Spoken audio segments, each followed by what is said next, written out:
All right, so getting into our first topic, there are some many different aspects of the pet waste removal business that someone who is aspiring to enter into this should consider. Things that that they get to listen to our mistakes and our solutions and hopefully learn something from it. Yep. So the first one that we're talking about is uniforms. Uniforms. Why in the world would anyone pay attention to or put time and effort into having their technicians or themselves wear uniforms? Yeah. Uniforms, like just about anything else, and you're going to hear me repeat this a lot, is they build value. Does it build value to the business? Does it professionalize the business? Is that a yes in uniforms? Well, I think fairly universally everybody would agree, yeah.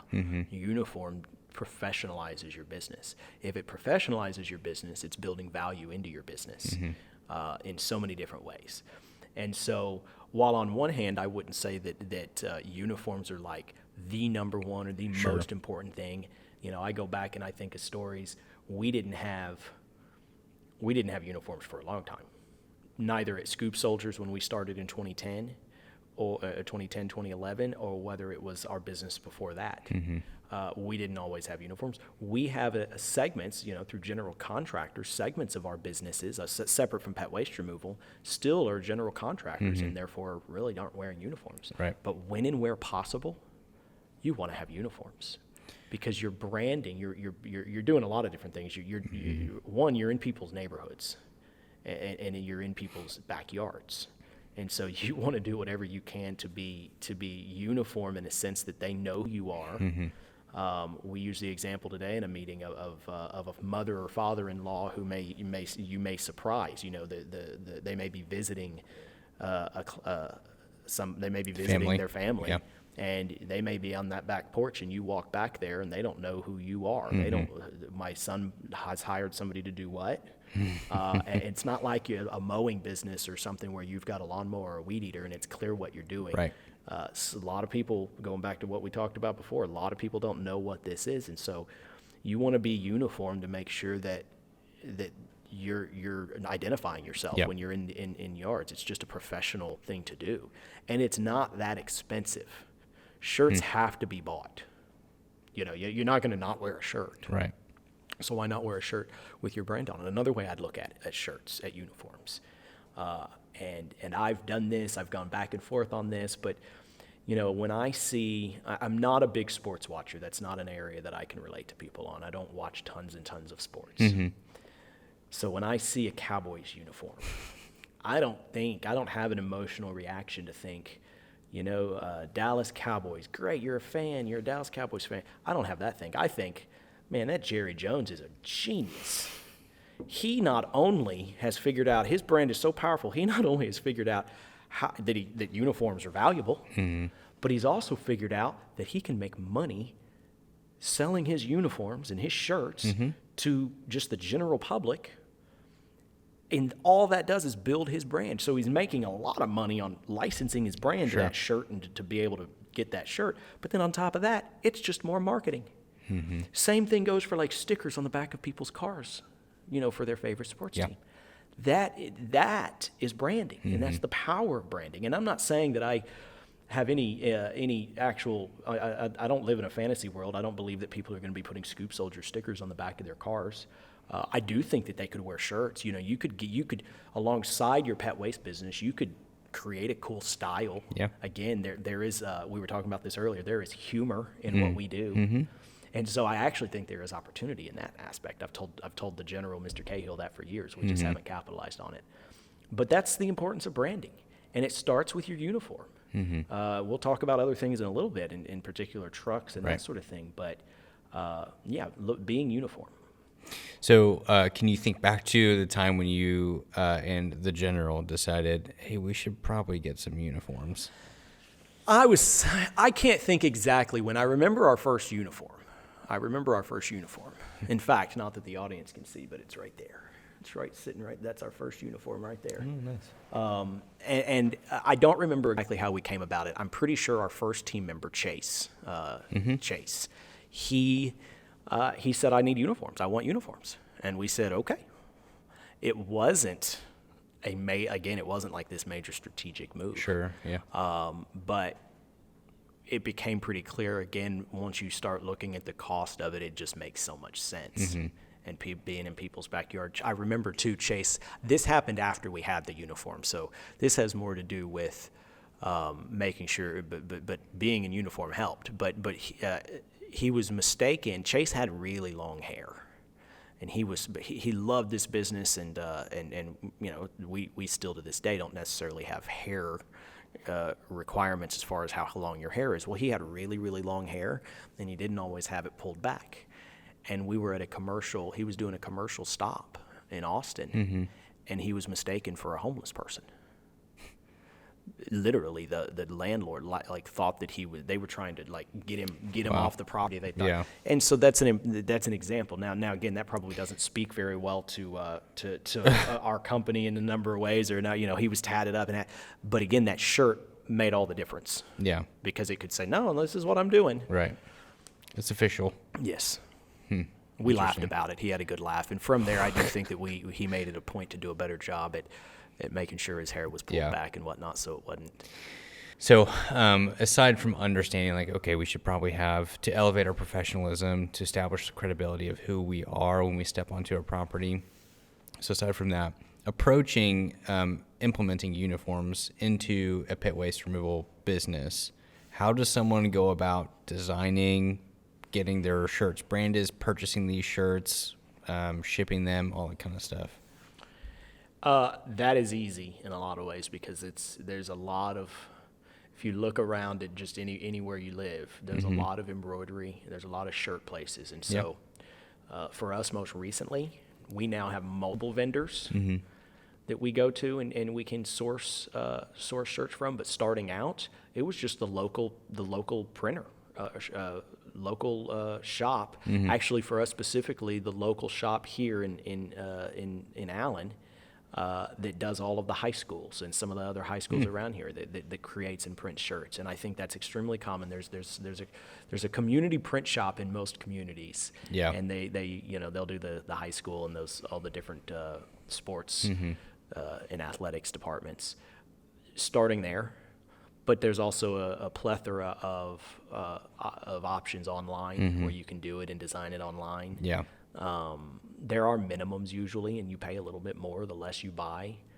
But you're still not talking about, I can buy a company shirt that's got my logo on it, going back to the Cowboys logo comparison. I can buy a company shirt with my logo on it cheaper than I can buy just about any other shirt at any department store. And so if I'm going to have to wear shirts, why wouldn't I wear my brand on that shirt? Now, again, I don't live by that religiously, but as much as I can, I even joke with my wife sometimes. I'm like, well, it's a button-up shirt. Can I wear my Scoop Soldier shirt to dinner or whatnot? And, but there's a huge value in that, and in branding.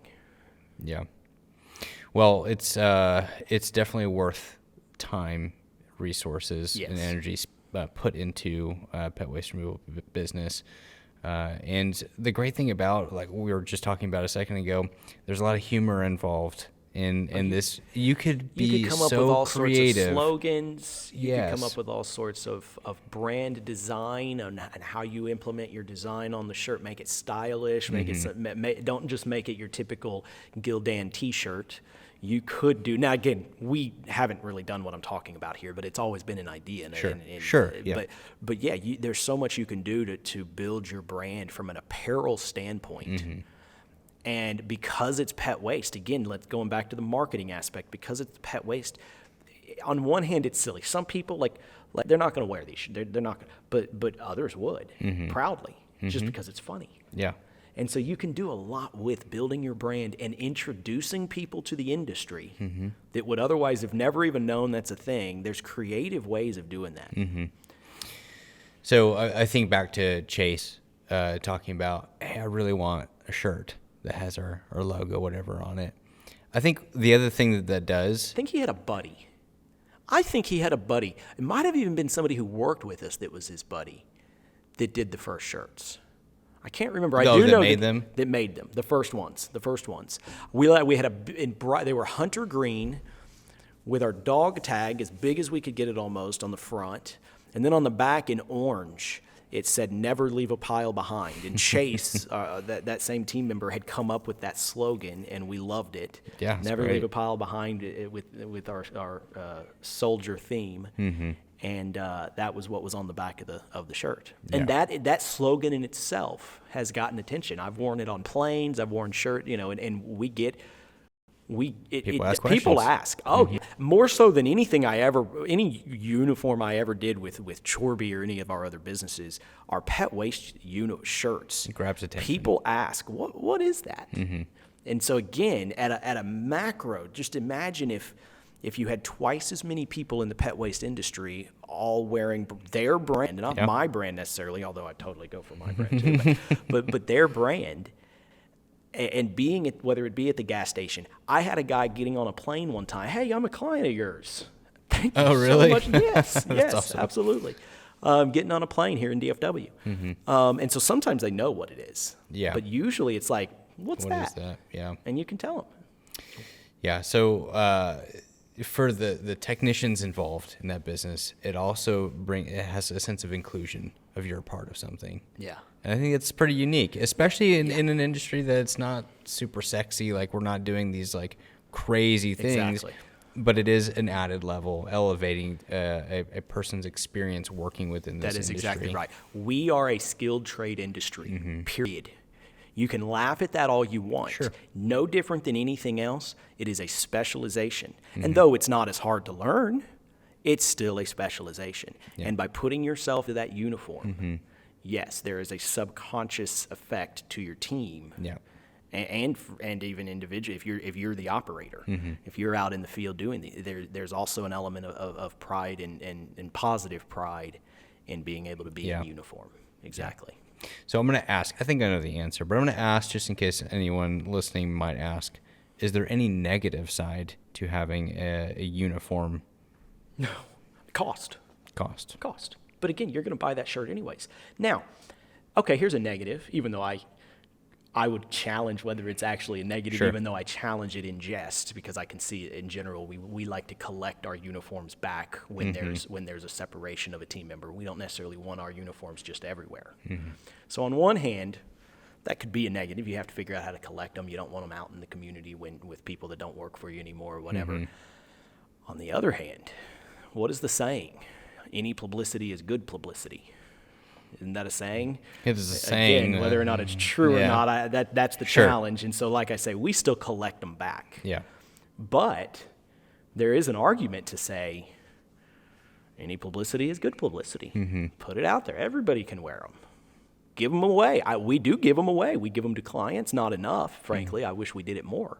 We call it swag. I think that's the formal name for it, even though I only learned that recently. But we call it swag. It's swag. Yeah. So if you're going to go on, look at it from that standpoint, I mean, you're giving it away for. So other than that, I can't think of a negative. Okay. So this is a little bit outside of branding, and I don't believe we had initially talking about this today, but I do think it does envelop in the same category, but building a brand. How does someone approach building a brand of their pet waste removal business? Yeah, some people may not even care to build a brand. True. And that's true. I would advise against that, no matter what your goal is. Even if your objective is for this to be part-time, to operate in your community, even just your neighborhood, after your full-time job, to make a living. Yeah. Build a brand. First off, it's the fun part. Why? Why? Yeah. Because it's the creative part. Yeah. It's the part you can think about and almost fantasize about what it could become. We'll start small. Now, I'll also say, when I started mowing yards, now I had been mowing yards and doing other kind of work before I was 21, but I incorporated and kind of decided, okay, there's not much. I don't have too many other solid options, so I'm going to incorporate and take this halfway serious. Although I was completely ignorant and immature in a lot of ways, I did incorporate. But when I incorporated, I didn't use. I incorporated EJ McCoy Enterprises. because I didn't know what my name was going to be. I had been in business for, off and on for a few years prior to that, and I didn't know what my brand was going to be. And I had figured out that I kind of changed my mind every 3 months on what I wanted my brand to be, what I wanted my name to be, whether or not I was even going to be in business or I was going to go and get a job doing something else. I didn't know what. And so by the time I was 21 and I incorporated, I went a year this was the roots of our current, what is now Chorby. We didn't have a name. I put on our door hangers, or actually they were just pieces of paper, flyers, but they were black and white, and I didn't have a company name. It just said lawn service. That was where your name would go. Right. Just lawn service. Because I had been so ADD and so immature prior to that, again, it was just barely not in my 20s. I had figured out that if I come up with a name, it might change in 6 months, and so I look like an idiot. And so let's just not name it. And so I operated as me. And I don't think there's anything entirely wrong with that. But again, it's about building value for yourself and for your business. And if you've got a brand behind your business, most of your clients probably won't even know the name of your company. I would venture to argue that half of our clients to this day don't know the name of our company. So on one hand, it's not that important. I wouldn't obsess over it, but it does matter. It does matter, especially in the macro. So in the micro day to day, as you're getting your business off the ground and you're thinking about how am I going to get clients, how am I going to generate revenue? That's what you should be thinking about. You shouldn't be so focused on my brand and my logo. That can all come later. But at the same time, in the year to year of your business, you want to be making those steps. You want to be building that brand. And especially in pet waste, when it's the Wild West, so to speak, nobody even knows the service exists. So first and foremost, you want to tell your clients you want to introduce your clients to the industry, but you need to make sure they remember your name. Yeah. Would it be unwise to hire someone to build the brand for you while you spend time focusing on generating revenue? Well, yeah, if you can afford it. Yeah. If you can afford it, for sure. Especially if it's not your forte, or vice versa. You might love the marketing aspect and be able to afford it, and to be able to put all the energy into that. Hire a master operator. Hire somebody that's been there, done that as an operator. But I would venture to guess that most people entering this business probably don't have those resources. We didn't, and in a lot of ways, we still outsource a huge amount of that. I would say you need to partner with a marketing person that's independent, that you trust, that you believe in, and that believes in your brand. But invest in it for sure. Yeah, or invest in a Scoop franchise. You can always do that. Always do that. Try to plug it. Yeah, nice plug. No, absolutely. That is a benefit to franchising, though, no doubt. Yep. That's not the purpose. That's not the complete purpose of this conversation as a whole. But there's going to be people who would wildly benefit from a franchise model and have the resources to do that as well. It's got a much higher success rate as a whole for a lot of reasons. But then there's also going to be people that do it themselves and go at their own. Yeah. And that's fine too. Yeah. It's a great opportunity to be creative, and that's part of the reason why I wanted to ask. I think it's helpful to be wise in the amount of time that you're spending towards that dichotomy of your branding, your marketing, the creative side of things, versus you need to make sure your business is running and you're setting it up for success to scale over time if that's what you want. Right. But again, it's helpful to hear your thoughts on. Yeah, I mean, when we started Pet Waste, our strategy was we were just going to do door hangers. Sure. Just like we had done for mowing at that time. When we started this business, I had never heard of SEO. I had only had a website for my other business for about 9 months. We got our first website at our other business, though we started it in 2006. Again, I've never been necessarily the quickest at anything. It was 4 years later before we had our website. We were late to the party in a lot of ways. In a lot of ways, pet waste removal brought us there, because what we've learned since is that door hangers, and we can talk about this later, but door hangers don't particularly work as well as digital medium efforts.